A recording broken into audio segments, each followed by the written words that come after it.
Assalamualaikum warahmatullahi wabarakatuh. Alhamdulillah, nahmaduhu wa nasta'inuhu wa nastaghfiruh, wa na'udzu billahi min syururi anfusina wa min sayyiati a'malina. May yahdihillahu fahuwal muhtadi wa may yudlil fala hadiyalah. Asyhadu an la ilaha illallah wa asyhadu anna Muhammadar Rasulullah sallallahu alaihi wasallam, la nabiyya ba'dah, amma ba'du. A'udzu billahi minasyaitonir rajim. Bismillahirrahmanirrahim. Ahasiban nas ayyutraku ayyaqulu amanna wa hum la yuftanun. Bismillahirrahmanirrahim. Ma asaba min musibatin fil ard wala fi anfusikum illa fi kitabim min qabli an nabra'aha dzalika 'alallahi yasir. Sadaqallahu nazim. Bapak-bapak dan ibu-ibu, para pemirsa rahimakumullah, pertama sekali kita kembali mengucapkan puji dan syukur kehadirat Allah Subhanahu wa taala yang masih melimpahkan berbagai rahmat, taufik dan hidayahnya kepada kita bersama. Salawat dan salam untuk uswah, qudwah dan teladan kita Nabi besar Muhammad sallallahu alaihi wasallam. Dalam mensikapi situasi dan kondisi saat ini, di mana tidak hanya Indonesia, bahkan dunia dan hampir semua negara sudah terpapar dengan yang namanya COVID-19 atau dengan sebutan lain yakni virus corona. Pendengar dan pemirsa rahimakumullah, bagaimana kita melihat dari kacamata Islam? Kalau kita merujuk kepada dua ayat yang kita bacakan di awal, di mana ayat pertama berbunyi ma asaba min musibatin fil ard wala fi anfusikum.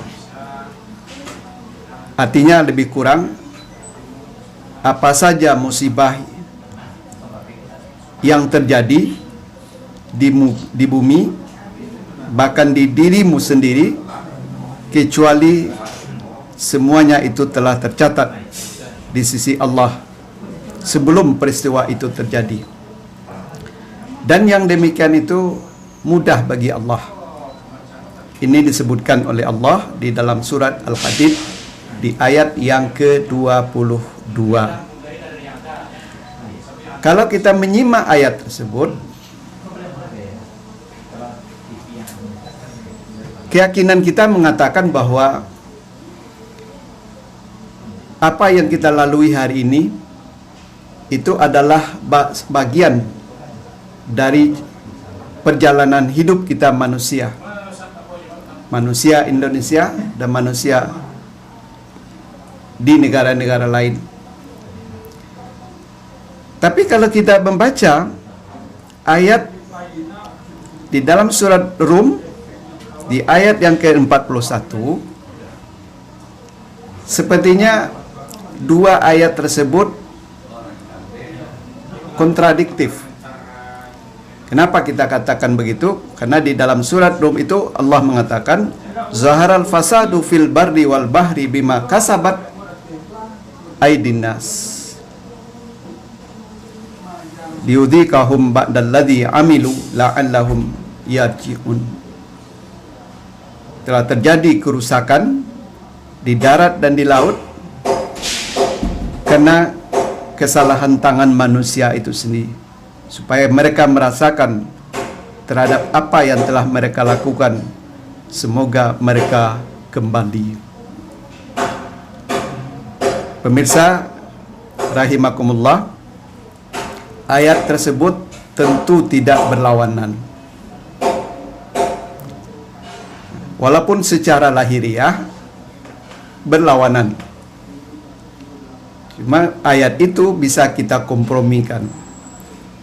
Nah, bagaimana mengkompromikannya? Kalau kita baca ayat-ayat pendukung lainnya dan hadis-hadis pendukung juga, maka dapat kita katakan bahwa segala sesuatu yang terjadi, baik yang kita sukai maupun yang tidak kita sukai, terbagi kepada beberapa bagian.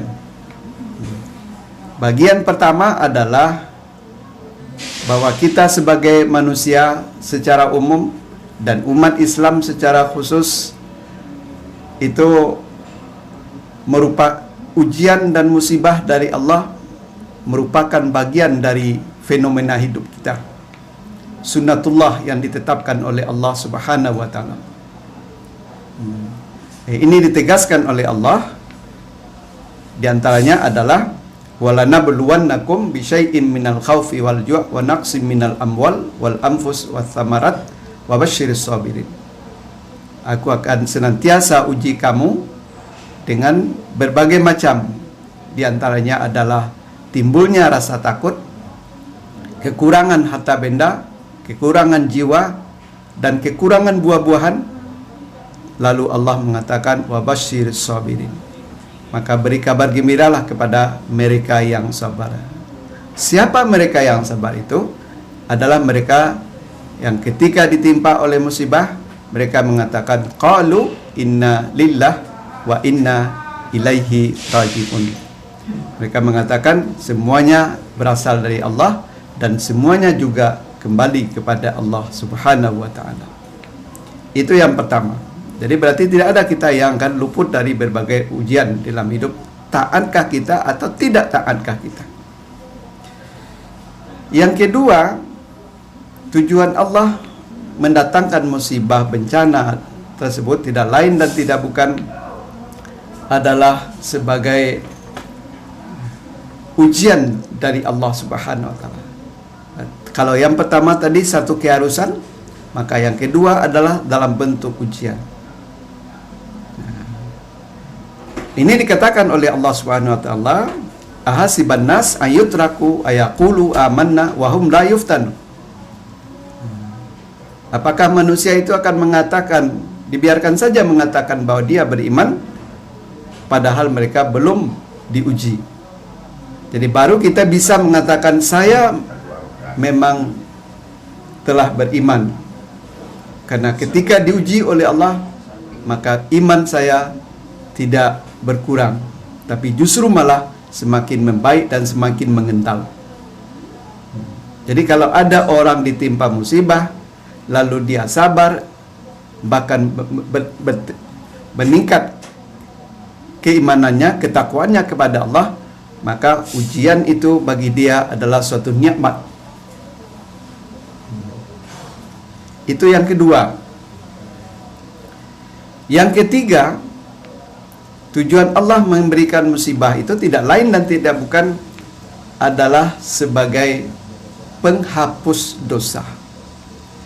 Siapa di antara kita yang tidak merasa pernah melakukan dosa dan kesalahan?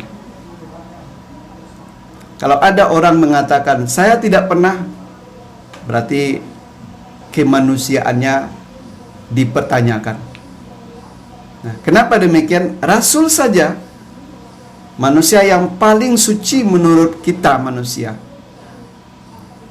tapi dia tidak pernah mengatakan dia tidak pernah bersalah. Itu dibuktikan dengan istighfarnya dalam satu hari berkisar antara 75 sampai 100 kali. Sementara di dalam hadis lain dikatakan oleh Rasulullah, kullu bani Adam khata'un wa khairu khata'in at-tawwabun. Setiap anak cucu Nabi Adam pasti bersalah. Jadi Rasulullah sendiri tidak mengecualikan dirinya, tapi dia memasukkan dirinya kepada seluruh anak cucu Nabi Adam.